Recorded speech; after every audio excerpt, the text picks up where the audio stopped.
In the desolate countryside of the Midwest, a weathered radio station stands abandoned by the roadside, left to rot after a fire 20 years ago. Yet every midnight, the airwaves around the town carry a voice, a low, hollow broadcaster's tone, cold as static. He warns listeners to lock their doors, then begins reading a list of names belonging to those long dead. And anyone who dares to listen through the entire program before sunrise disappears without a trace, as if pulled straight into the invisible currents of the broadcast. Daniel Carter drove his old car through the low Midwestern hills, the empty highway stretching on as if without end.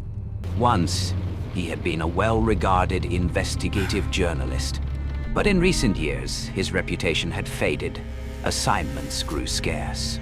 His last article had been rejected by the paper, and now he knew he had only one chance left. A story haunting enough to make waves, or he would vanish into obscurity forever. Rumors about the haunted radio station drifted through online forums and in scraps of gossip from the locals. It broadcasts every night. If you listen until the end, you never wake up again. Part of Daniel suspected it was just another urban legend, but another part hoped, if the strange phenomenon was real, it would be the story of his career. "You mean the station?" The woman at the counter hesitated, eyes darting as though afraid someone might overhear. "Don't go near it. People have died because of it. Don't be foolish enough to listen." When Daniel pressed her, she only shook her head, slammed the ledger shut, and refused to speak further. That silence only drew him deeper. He rented a modest room on the town's edge, where the elderly innkeeper warned him with the same half-whisper, "When night falls, don't turn on the radio." But in Daniel's suitcase, an old shortwave receiver already waited. That night, a little past 11:30, Daniel sat at a rickety wooden desk, slowly turning the knobs. The static crackled like rainfall. 11:58. At the stroke of midnight, the dial at 96.3 suddenly came through, unnaturally clear. A man's voice filled the room, deep and measured, sounding as though it belonged to no particular era. "Good evening, listeners. Tonight, stay inside, lock your doors. Out there, something waits." Daniel shuddered. The tone did not waver. It carried the weight of command. Then, the broadcast shifted. The voice began to read names, each spoken slowly, like tolling church bells. Mary Collins, Joseph Hale, Thomas Reed. Daniel scribbled them quickly into his notebook, his heartbeat quickening. The list stretched on for nearly 10 minutes. But then came one name that froze him in place. Henry Alden, the very man he had met earlier that afternoon at the general store, the one who had quietly warned him, "Don't go near it." The program ended abruptly with a long burst of static. Then silence. Daniel sat unmoving for hours, eyes locked on the radio, ears still echoing with that strange voice. He told himself it was only a hoax, a trick transmission, some elaborate prank. But deep down, a chill rooted itself in his bones. He had brushed against something that was never meant to be touched. At 3 a.m., Daniel finally closed his notebook. Tomorrow morning, he would find Henry Alden. If the man was still alive, then all of this was nothing more than superstition.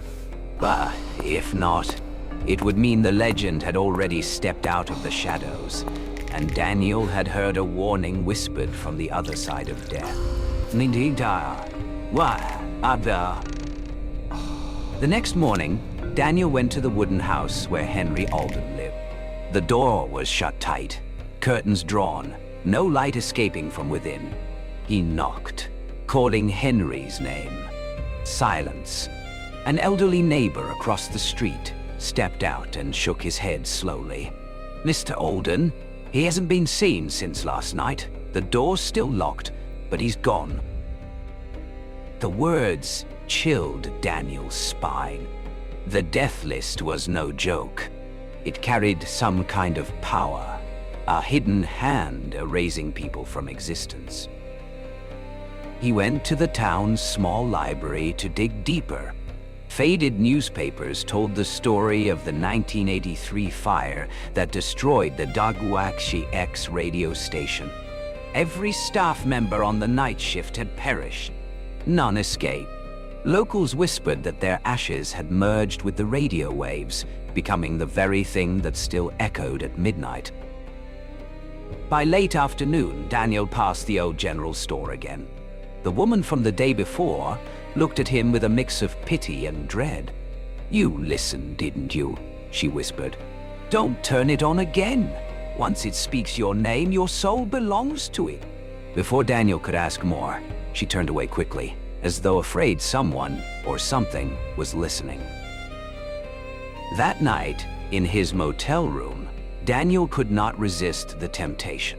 He switched on the radio, tuning carefully to 96.3 DOI. The announcer's voice returned, clear and haunting.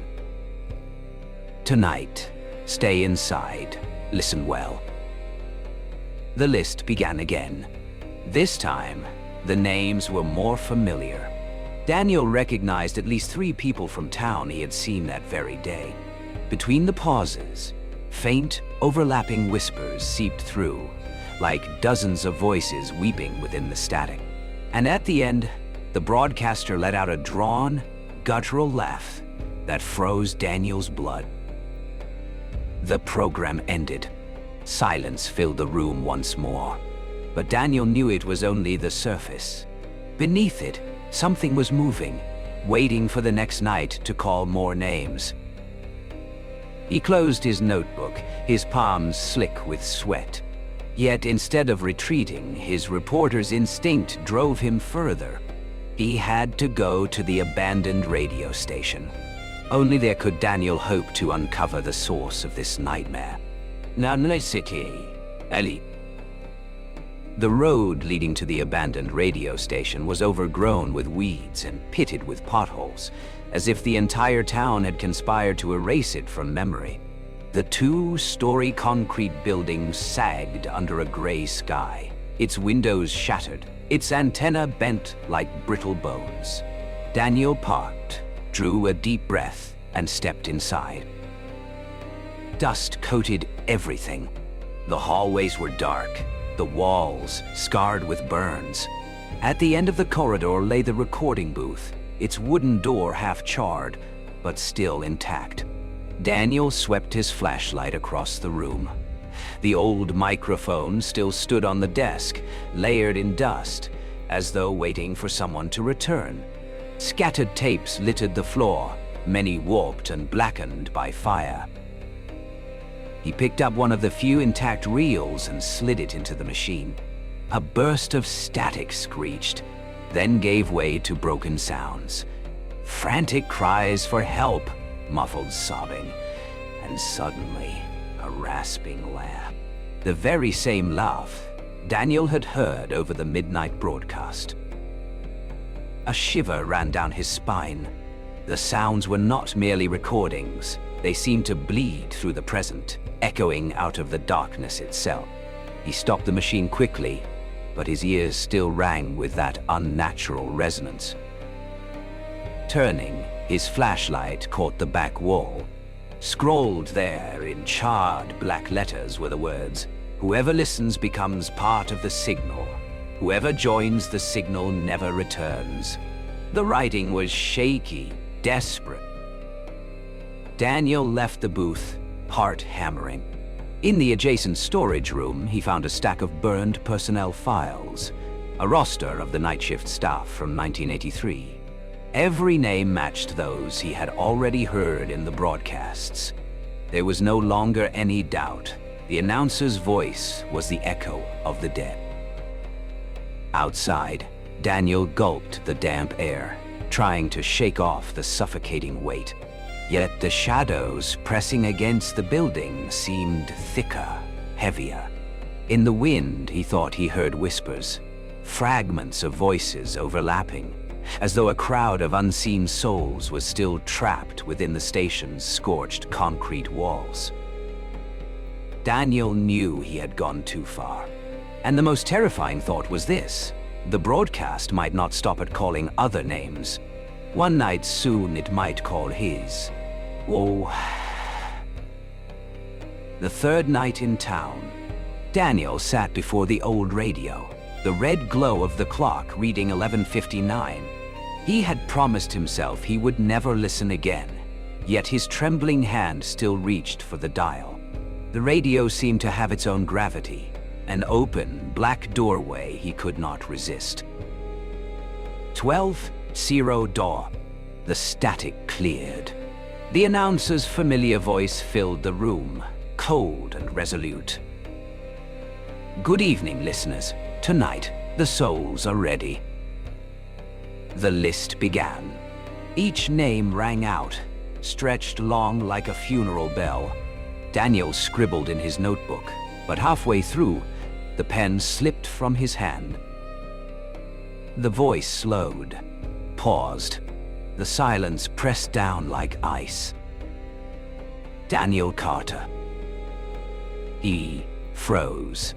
His heart hammered against his ribs, sweat pouring down his face. For the first time, the broadcast had spoken a living name. His name. The name of a man sitting right here, hearing every syllable of his fate. The room shifted. Shadows expanded and contracted like breathing lungs. In the small mirror on the wall, Daniel's reflection vanished, replaced by the charred, hollow-eyed face of the announcer from decades past. The man's lips moved in perfect sync with the voice spilling from the radio. You have listened. You belong to us. Daniel screamed, hurling the radio to the floor. But the sound did not stop. The broadcast bled from the outlets, from the wires in the walls, even from the hiss of wind outside the window. The whole town had become a single, enormous speaker, and every whisper carried the same name, Daniel Carter. He bolted into the night, sprinting across the empty road toward the abandoned station. If there was a way out, it had to be at the source. But the sky above burned crimson, the moon casting its pale, deathly glow across the rooftops. In that light, Daniel saw figures staggering into the street, faces he recognized from the lists. They were no longer alive, but echoes of flesh and bone, murmuring in unison. You will broadcast with us. Daniel pushed harder, lungs aflame, but deep inside he knew the truth. Once his name had been spoken on the airwaves, the door home was already closed. Nai. Dai. Daniel burst through the scorched wooden doors of the radio station. The recording booth was swallowed in darkness, dust thick in the air. But on the desk, the old microphone glowed faintly, as if it had just been switched on. The transmitter light blinked red, in rhythm with his own pounding heart. I don't belong to you, he shouted, his voice ragged. But the words immediately echoed back through the speakers, distorted, delayed, broadcast live. He heard himself laughing, a hoarse, broken sound that warped into the announcer's voice. Daniel lunged at the microphone, trying to rip it free, but his hand stuck fast to the frozen metal.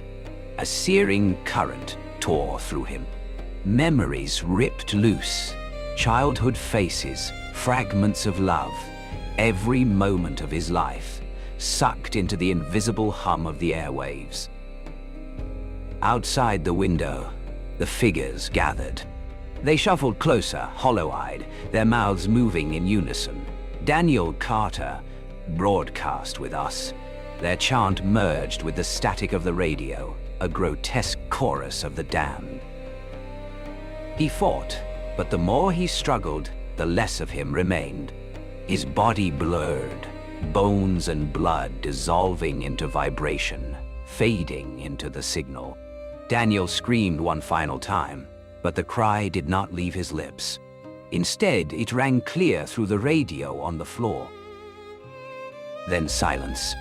The microphone's glow died. Daniel was gone. Only his notebook remained on the desk, its last page smeared with sweat and trembling words.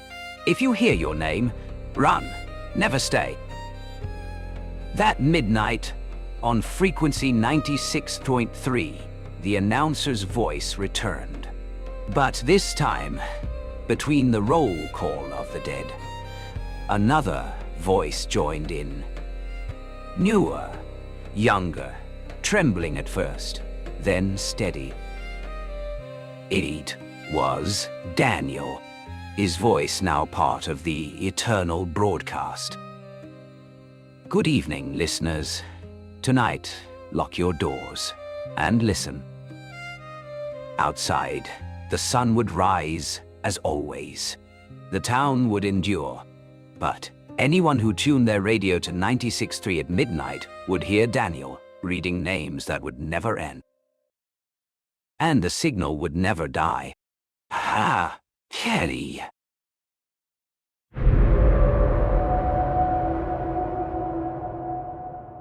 In a forsaken graveyard of New England, no trees of wood take root. Instead, they rise from human bone, ribs twisting into skeletal branches, skulls swaying like pale, hollow fruit. Among them moves the gravekeeper, an ancient shadow, silently tending his garden of the damned. Each soul of the unfortunate, once sown, blossoms into another tree of bone, feeding the forest that should never have been. Nen Pasi. The fog of New England clung to the earth like a burial shroud, veiling the narrow path that wound up the hill where the old cemetery lay. Michael Hale, a man in his 40s, walked slowly, one hand gripping a weathered leather notebook. An archaeologist by trade, he had little patience for folklore. To him, this graveyard was nothing more than a forgotten relic of the 17th century. Before arriving, Michael had heard the villagers' strange warnings. They told him never to set foot on the hill after sunset. They whispered of pale figures gliding through the mist, of groans rising from beneath the earth, of trees that grew not from wood but from bone. He had laughed, dismissing their words as superstition woven from fear. But the suffocating silence here gnawed at his certainty. At the crest of the hill, Michael stopped before a gate of blackened iron, rusted and twisted. The carvings of crossed bones were nearly worn away. A stone tablet bore a fading Latin inscription, Hic silentis locantur. Here, the silent still speak. He pressed his hand against the gate, the chill bit like metal drawn straight from ice. Inside stretched a garden of the dead. Tombstones leaned and fractured, their inscriptions lost to moss.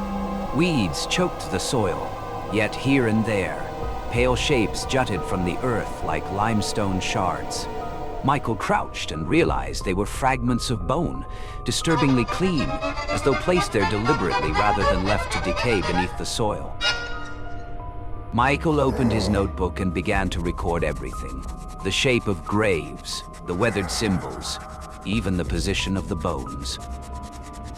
Then came a creak, sharp, deliberate. Michael's head snapped up. Across the cemetery, near the largest tomb, stood a figure. The fading light sketched a gaunt old man with a hunched back, a long coat trailing the ground, and a rusted spade in his hand. He did not move, yet his sunken eyes seemed fixed on Michael from within the hollow dark of their sockets. Michael swallowed hard. He had not expected a caretaker.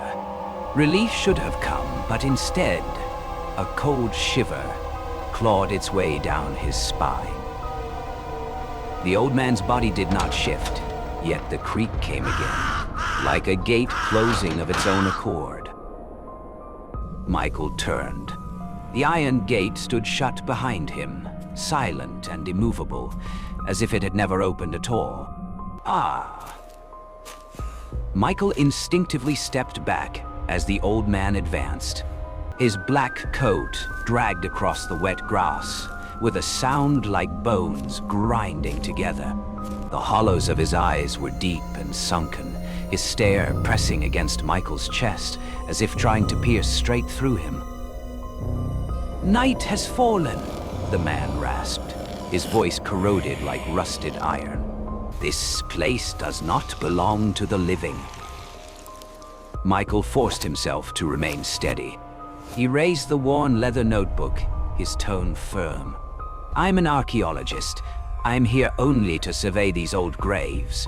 I'll cause no trouble." A crooked smile bent the old man's face. "Survey?" he echoed, tapping the head of his spade against the ground 3 times. The sound reverberated hollow and strange, not the thud of solid earth, but the echo of a void beneath. This soil does not hold history. It feeds. A chill ran through Michael, but pride in his profession pushed him forward. "If you are the caretaker, then surely you understand the archaeological value of this place. Some of these stones date back to the 17th century, perhaps even earlier." The old man bowed his head, his trembling hand stroking the shaft of the spade. "My name is Elias. I have tended this ground longer than anyone remembers. Those stones tell you nothing. What truly lives here does not rest above the earth." The wind stirred, carrying a rustling like countless hands scratching beneath the soil.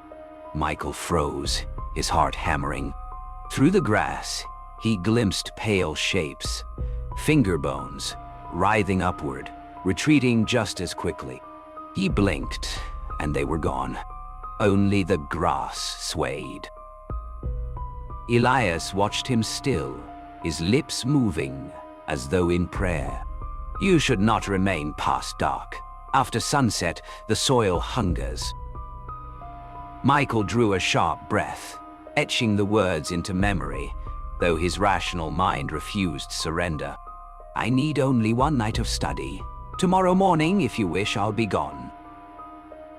Elias regarded him in silence, then let out a low, broken laugh that cracked like brittle bone. "1 night, more than enough for the earth to notice you." He turned and shuffled deeper among the graves, his shadow dissolving into the leaning stones. Michael thought to call after him, but his throat tightened, no sound emerging. The headstones around him seemed to lean closer, their shadows tangling together like skeletal arms reaching outward. By the time the last light drained from the sky, Michael stood alone, the leather notebook open in his shaking hands. In the suffocating dark, only the scratch of his pen on paper could be heard. Yet beneath the damp soil, another sound stirred, an endless rasping, as though hundreds of skeletons breathed in rhythm with him. Ah, noir. Night fell over New England as swiftly as if some unseen hand had snuffed out a vast lantern in the sky. The cemetery drowned beneath a heavy curtain of darkness, lit only by a pale crescent moon, its glow spilling across the crooked stones. Michael stood frozen, pen halted above the page. A strange silence pressed down. No insects, no owls, only the restless wind spiraling through ancient crypts. Then the sound returned. At first it was no more than the patter of pebbles, but it grew, grinding, splintering, the brittle crack of something breaking far beneath the soil. Michael staggered back, eyes locked on the grass at his feet. The earth swelled upward, as though something beneath clawed for release. A sharp snap split the night. From the ground, a shard of bone jutted skyward, pale and glistening under the moonlight. Another followed, curved like a branch. Horror clamped Michael's chest as he realized. Ribs. The branches bent and twisted, joints snapping into place, forming the grotesque outline of a tree clawing its way toward the sky. Not one, dozens. All around him, the earth quivered. Skulls burst from the grass like fruit. Hollow eyes turned toward him. The graveyard writhed, birthing bone trees that groaned as they rose, their skeletal limbs grinding together with a sickening chorus. Michael's breath caught as he stumbled back toward the largest tomb. In the weak moonlight, he saw what made it worse. Many of the trees still clung to tatters of clothing, shoelaces, scraps of fabric, even the glint of a wristwatch. These were not relics of centuries past. They were the remains of the missing.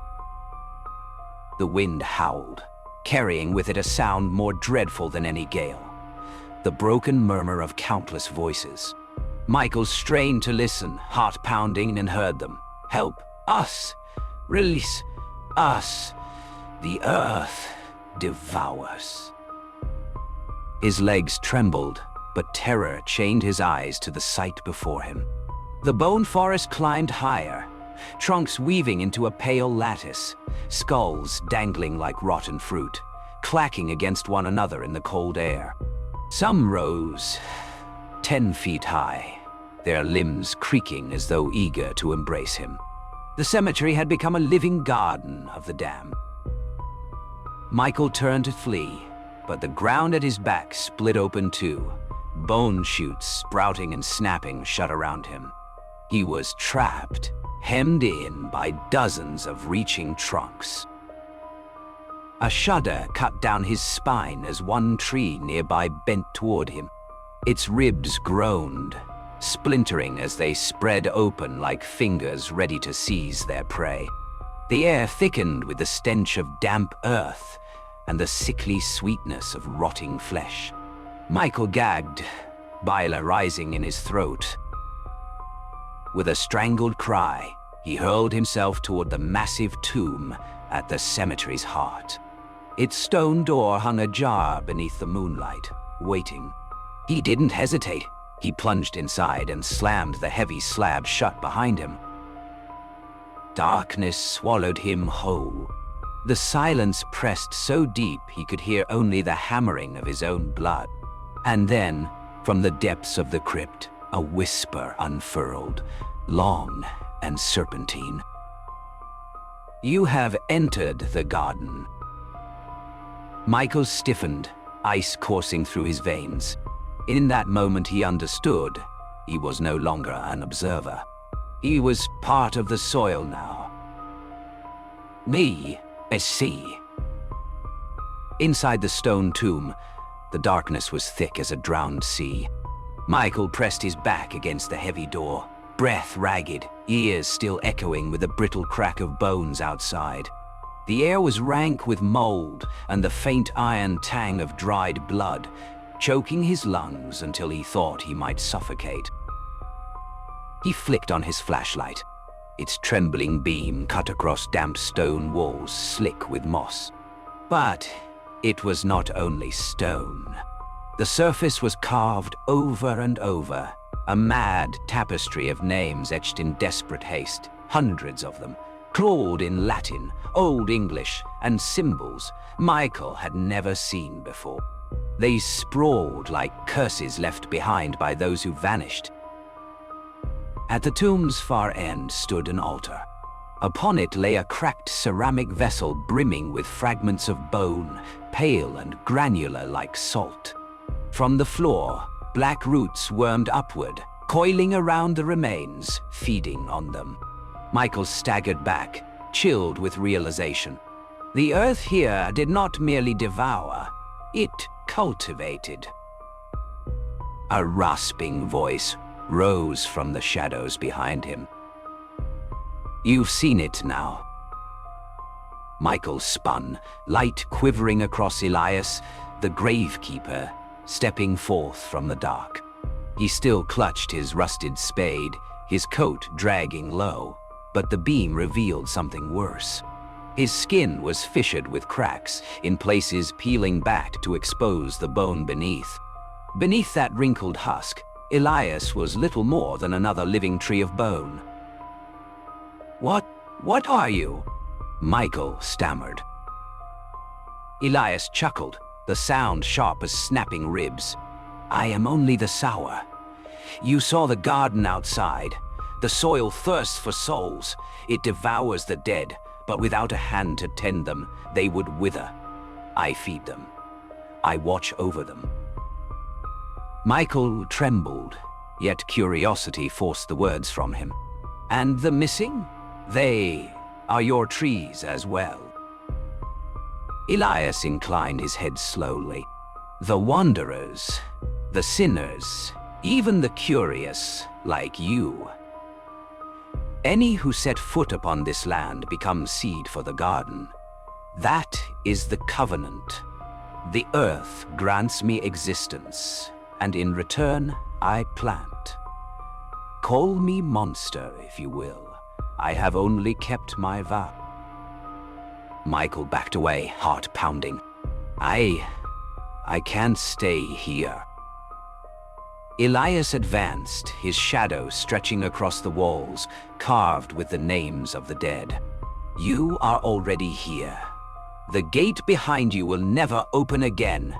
The earth has recognized you, and it craves you for its next tree." The flashlight shook in Michael's grip, its beam catching Elias's face. His eyes were no longer eyes at all, only gaping hollows. From his mouth writhed slender bone roots, squirming like parasites. Elias raised the spade, its handle blackened, its blade glinting cold. "I do not kill you," he whispered. "I plant you."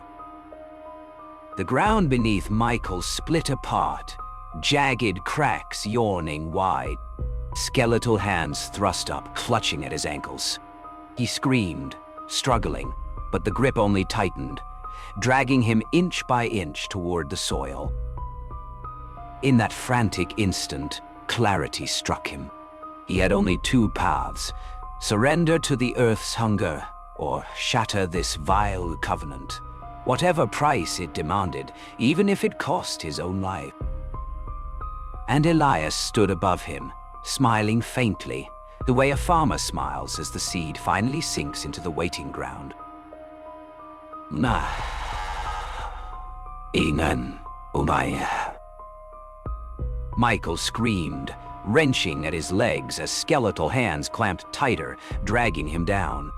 The pull tore his skin open, blood spilling into the soil, hungrily swallowed as if poured onto smoldering ash. Despair crushed his chest, suffocating every breath. "No, I don't belong here." He clawed at the stone wall, desperate to resist the earth's hunger. Elias only watched, hollow eyes sinking deeper into shadow, his voice calm and resonant, like a litany whispered at the end of time. "You belong to the garden the moment you set foot here. Your blood will enrich the soil. Your bones will bloom into new branches. Do not resist. Let the earth claim you." Michael's frantic gaze darted to the altar.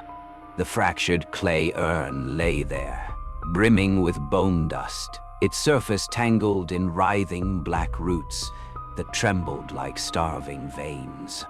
A thought pierced his panic. If the garden's existence was bound to that vessel, breaking it might sever the pact. With the last of his strength, he lunged, clutching a jagged stone from the tomb wall. The skeletal hands gripped harder, pulling him waist-deep into the ground, but Michael roared, hurling the rock with all his fury at the urn. It shattered with a violent crack. Fragments flew, bone dust burst into the air like a pale storm. From beneath the earth rose a shriek, thousands of voices howling as one, an unholy choir of souls torn free. The skeletal hands around him convulsed, then loosened their grip. Elias's roar split the chamber, his voice breaking for the first time. "You fool! You do not understand what you've done." The tomb quaked. The ceiling split, stones raining down. Michael scrambled free, dragging himself toward the sealed door. His hand pressed against the cold slab, then froze. His fingers were no longer flesh, but bare white bone, the skin shriveled and peeling away. He looked down in horror. His legs too were changing, skin splitting open, bones stretching outward like gnarled roots. The price of breaking the covenant was not freedom, but transformation. A seed, stronger, hungrier, was taking root. Elias writhed in the collapsing dark, yet laughter rasped from his withering throat. "Did you think you escaped? No. You have only taken my place." Michael's scream curdled into the cracking of bone. His body bent and warped, limbs driving deep into the soil, veins hardening into root, joints twisting into branches. His mind dimmed, hollowed, until only the hunger remained, spreading, devouring, eternal. By dawn, the graveyard stood silent, cloaked in mist. The bone trees towered motionless, their pale branches gleaming like ivory. At the garden's heart rose a new trunk, its limbs stark white, and from them dangled a broken pen and a blood-stained notebook. The Garden of Bone had claimed another, and it would never cease to grow. Known.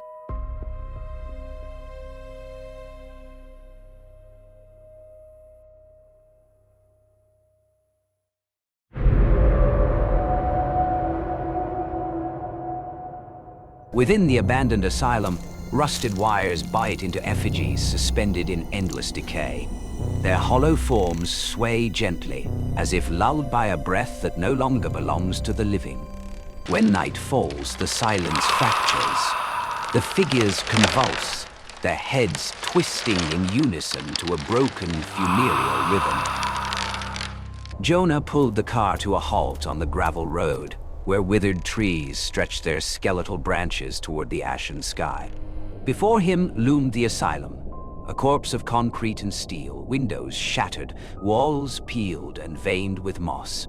Clara stepped out, her old camera slung over her shoulder, eyes caught between curiosity and dread. They had heard the stories whispered 100 times before. Muffled cries echoing down the corridors, shadows dangling in broken windows, and always the same dreaded name, Dr. Harland. Jonah recounted to Clara the rumors of Harland's puppet therapy, drilling into skulls, wiring patients so their bodies could be made to dance. Many dismissed it as grotesque folklore, but others swore those experiments were the very reason the asylum was shuttered overnight. They pushed at the rust-eaten steel doors. Inga screamed, the sound dragging down the hallway like metal tearing bone. Inside, the stench of ancient disinfectant mingled with mildew, as though the air itself had been trapped since the 60s. Clara lifted her camera, snapping shot after shot. Rusted bed frames, suffocating corridors, padded cells gone rotten with mold. Jonah led the way, jotting notes. Clara said nothing, only pressed her shutter again, as though afraid the building's truth might vanish if she didn't capture it fast enough. Darkness thickened as daylight drained from the high windows, swallowing the halls whole. They stopped at the threshold of the great auditorium, where a collapsed wooden stage waited under a ceiling of rusting beams. Jonah felt his own footsteps strike too loud, the echoes bouncing back as though someone unseen matched his pace. Clara drew in a breath, her lens trembling as she tilted it toward the rafters. A sudden flash erupted. For the briefest instant, Jonah glimpsed something. Someone suspended high above. Then blackness reclaimed it. He craned his neck upward, heart pounding, while the air grew heavier, pressing on his chest. From somewhere deep within the asylum came a sound, a drawn-out metallic screech, like strings being tested in the dark. Clara's whisper cracked the silence. "We're not the only ones here." Jonah flicked on his flashlight, its narrow beam slicing through the dark. The light swept across the steel rafters above, and his breath caught. Shapes dangled from the beams. From a distance, they looked like patients in tattered hospital gowns, but their skin was gray, stiff, and lifeless as wood. Clara lowered her camera, hands trembling. She had managed one last shot before the flash revealed the horrific truth. One of the figures twitched, a hand jerking slightly, its neck bent at an unnatural angle as if yanked by invisible reins. Jonah swore every hollow eye socket had turned toward them. A chorus of metallic shrieks echoed overhead. The wires shuddered, pulling the hanging forms taut. Then they moved, not with the fluidity of the living, but stiff and jerky, like wooden marionettes forced to dance.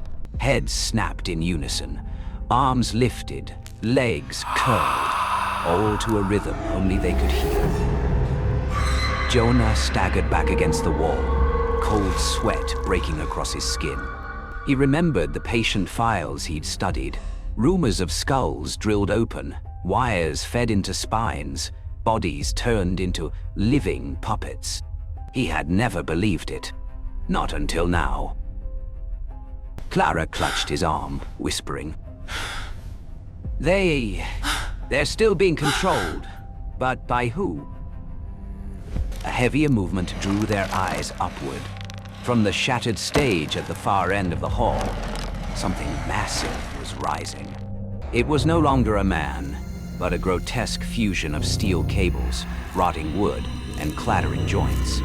A face patched together, half man, half puppet, hung above a hulking body. Jonah knew instantly who it was, Dr. Harland, or what remained of him. The giant puppet bent low, its elongated arms sweeping wide. When it yanked a lever of wire, every dangling patient screamed in unison, a cacophony of cracking wood, grinding joints, and rusted hinges shrieking. The sound drove Clara to her knees, hands clamped over her ears. Jonah tried to haul her up, his eyes locked on the advancing horde. From the rafters, wires slithered downward like roots, snaking toward the floor, carrying the stench of rust and blood. There was only one choice left: flee deeper into the asylum's maze, or be hoisted up as another lifeless puppet. Jonah gripped Clara's hand hard and shouted, "Run!" Their footsteps thundered down the corridor, chased by the mad symphony of shrieking wires and the wooden convulsions of puppets dancing to their unseen master's tune. Wah! The narrow corridor stretched into infinity. Every step Jonah and Clara took echoing like a death knell. The trembling beam of the flashlight swept across half-open iron doors, their nameplates faded with time. Room 12, Special Therapy, Room 23, Behavioral Experiments. Wind hissed through cracks in the walls, sounding like the labored breaths of invisible patients. Jonah ran, forcing his lungs into rhythm. In his mind, the asylum's cryptic notes spun in a vicious cycle. Marionette therapy, restoring willpower through external control. He had never believed anyone could be cruel enough to attempt such things. But now the truth dangled on wires behind them, swaying in pursuit. Clara halted, pointing to a door left ajar. The faint red lettering still lingered. Operating room. "Jonah, we have to look," she gasped. "There might be answers inside." Jonah hesitated. Every instinct screamed at him to keep running, but Clara's gaze, terrified yet unyielding, pulled him forward. Together, they shoved the door open. The operating room lay in darkness, save for a few dangling bulbs. One flickered to life with a sickly yellow glow, spotlighting the center table. There, shackled in place, lay the skeleton of a patient, ribcage punctured, spine threaded with rusted wires. Clara lifted her camera and clicked. The flash burst across the back wall, unveiling a grotesque mosaic, dozens of sketches tacked side by side. Human bodies redrawn as puppets, their joints hinged with steel, every pencil stroke marking a drill wound. In the center hung the largest draft, its title scrawled in bold. Project Marionette, Total Control. Jonah's stomach twisted. He stepped closer, trembling fingers brushing the smeared ink. At the corner, a signature still lingered. Crooked, desperate, Harland, 1963. A sudden clang of metal jolted them. They spun around as the ceiling cracked, wires slithering downward to coil around the skeleton's limbs. The corpse jerked violently, then sat upright, jaw grinding with a splintering rasp. Dot. Clara screamed, while Jonah dragged her into the corner. The puppet corpse staggered forward, wires threaded through its eye sockets and chest, twitching with each unnatural step. Every footfall was the sound of wood splintering, every pull of the wires a discordant note. From the distance came a voice, low and rhythmic, like a conductor's count. 1, 2, 3. Jonah froze. Harland was orchestrating the entire asylum like a stage, each puppet moving to his cadence. He squeezed Clara's hand, eyes locked on the narrow exit across the room. "Run, when I say now." The puppet advanced, iron arm swinging down. Jonah zeised a rusted bar from the floor and swung upward, clashing against the blow. The screech of metal on metal shrieked through the room, sparks flying. In that instant, Clara dashed through the door, Jonah racing after her. They plunged into another corridor, leaving behind the relentless beat echoing through the asylum, louder, heavier, as if the building itself had a pulse. Jonah gasped for air, one truth burning inside him.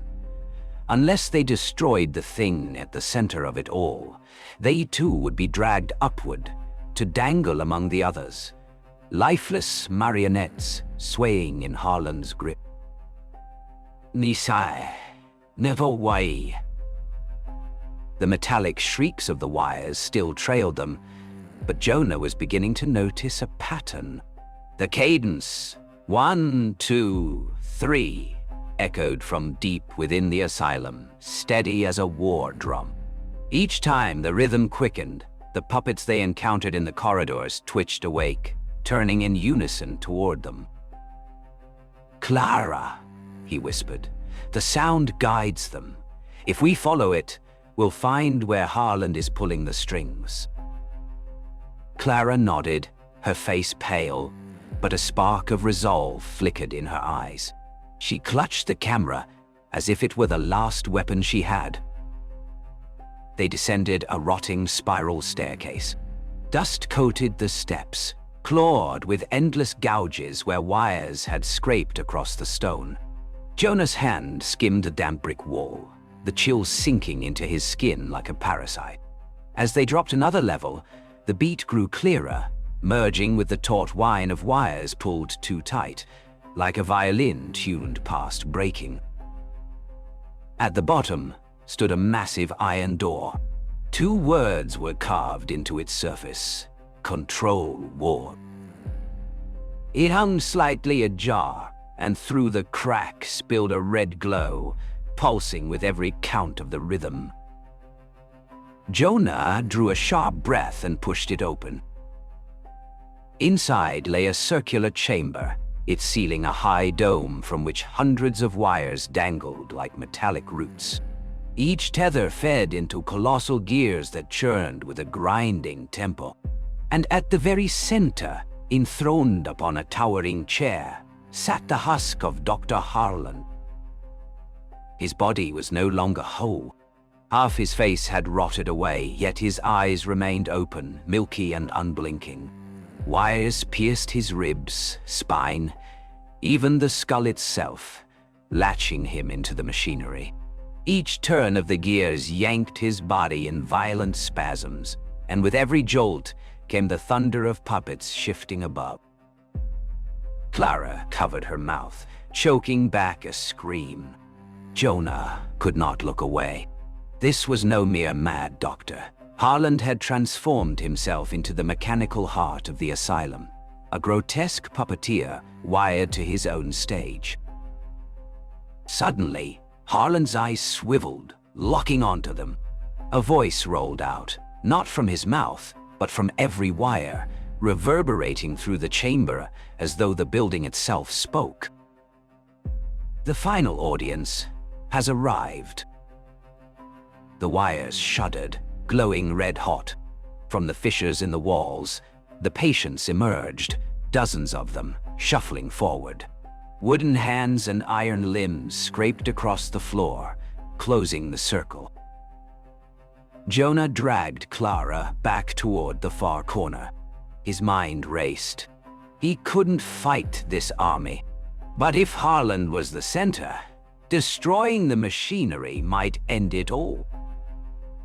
"Clara, listen," he hissed, urgent.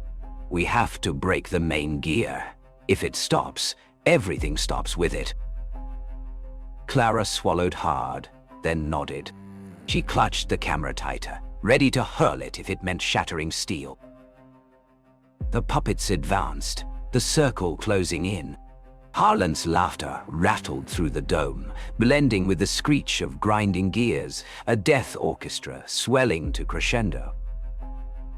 Jonah tightened his grip on the rusted iron bar, eyes locked on the glowing heart of the machine. There was only one chance, to strike before the wires closed in, before they too were bound, suspended among the asylum's collection of lifeless marionettes. Wah! Jonah tightened his grip on the iron rod, his heart pounding like a war drum.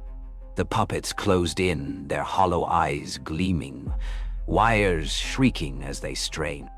At the center, Harlan convulsed with each grinding turn of the gears, half his ruined face curled into a grotesque smile. "The audience must join the final act," his voice echoed through the dome, drawn out like a warped lullaby. With a roar, Jonah charged the machine. The iron rod slammed into the blazing gear, sparks bursting in a violent spray. The mechanism shuddered, wires slackened, and the puppets staggered in confusion. Clara screamed his name, her eyes wide with terror. But Harlan would not yield. Wires slashed down from the rafters, coiling around Jonah's arm, wrenching him into the grinding maw. His body jolted violently, blood streaking across steel, mingling with the pulsing red glow. Clara rushed forward, clawing to free him, but Jonah's trembling hand pressed against her chest, stopping her. "Clara, run," he gasped, tears brimming in his eyes. "Let me end this."